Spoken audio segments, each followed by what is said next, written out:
And if you could turn and face that wall for me, please. At Thermalogica in Exeter, thermologist Lisa Portman is carrying out a scan of a client's breasts. The investigation is non-invasive. It simply captures a thermal image of the body to highlight hot spots in the chest that might indicate a problem. Lisa runs the company with Terri Bainbridge, who was told in 2005 she had cysts in one breast. But 6 years later, when she discovered a small lump, she had cancer. But incredibly, her mammogram, though, didn't show the orange-sized tumour that was actually there. And had she only had the visible small lump removed, she says she'd have died. I chose to have my whole breast removed, and they found a very large tumour, which they said had probably started growing in my 20s. It hadn't shown up on the mammogram, and had I had a thermal image done in 2005 alongside the ultrasound, we would have seen that one of those harmless cysts was an active tumour. This image shows the problem.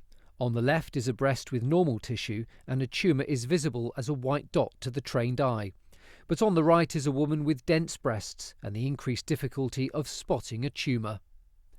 Terri has now started a campaign supported by Exeter MP Ben Bradshaw to make it law for women to be told they have dense breast tissue, and they can then decide if they want an ultrasound or thermal image examination. They're looking for changes in patterns and asymmetry, not necessarily the changes in colour, although that will, of course, show if there's any thermal activity within the body.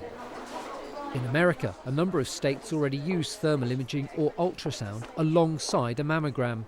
Lorraine from Exeter was in the US when she discovered a lump in her breast. The consultant ordered both investigations, and it was the ultrasound that identified the cancer.